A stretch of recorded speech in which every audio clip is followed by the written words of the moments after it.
سڵاوتان لێبێت ئەمڕۆ بابەتەکەم لەسەر پەیوەندی کچ و باوکە دەمێت بزانم لە کۆمەڵگای کوردیدا کچ و باوکەکان پەیوەندیان چۆنە باوکەکان تا چەند هاوڕێی کچەکانیان و کچەکانیش تا چەند لە باوکیان نزیکن لەسەر ئەم بابەتە ڕای هاوڵاتیان وەرەگرم لەگەڵ مابن.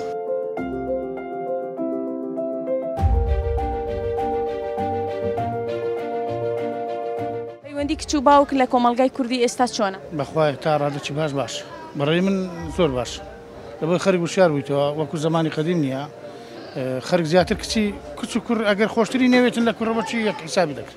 وەڵاهی بەگشتی بڵێم چۆنە تا ئێستاکە کەم باش بوو بەس ئێستاکە بە ڕێژەکی بەرچاو دەبیندرێ بەڕاستی زۆر باشترە لە چاو ئەوانی مەسەلەن سەردەمی پێشی خۆمان لەخوای بە زیادبی هەر زۆریش باشە ئێستا. وەڵاهی بە عام الحەمدولله باشە یەک بە خۆم لەگە کچەکانم هیچ مشکلەم نییە الحەمدولله یعنی پرسوڕان پێ دەکەن لە هەموو ئەمورێکی ژیان لە هەموو ناحیەکی پەیوەندیم یعنی علاقەم لە زۆر بەخواتە.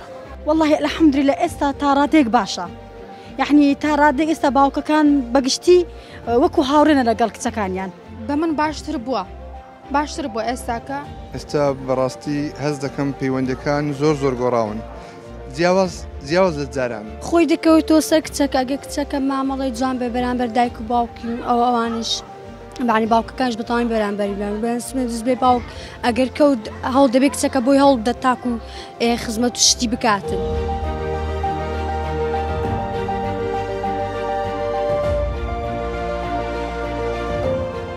پەیوەندیت لەگەڵ باوکی چۆنەوە کچێک؟ لەگەر بابم برادرین زیاتر یعنی لە باب و کچ برادرین زۆریش برادرین. هاوڕێین بڕوا بکە هاوڕێ هەروەکو هاوڕێن دڵی ناشتێنم. وەڵی زۆر خۆشە بەعنی سوعبەت دەکەین و گاڵتە دەگەیەک دەکەین و بەعنی وەکو هاوڕێنی نەک باب و کچ.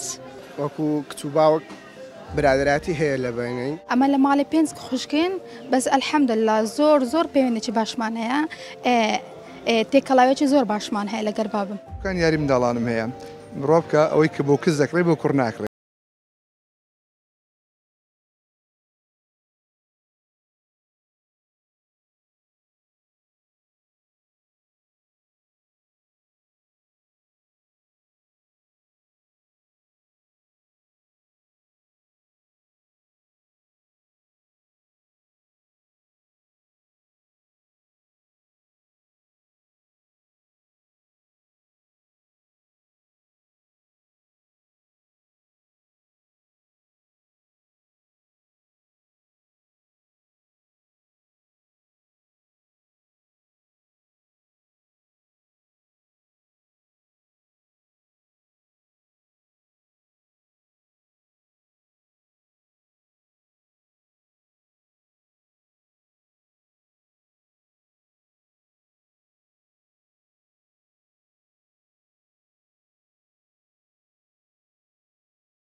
باشتر بڕوات و باوکان و کچان زیاتر لێک نزیک من و هاوڕێیەتیەکی جوان دروست بێت لە نێوانیان بۆ ئەوەی ژیان جوانتر بێت. خواتان لەگەڵ.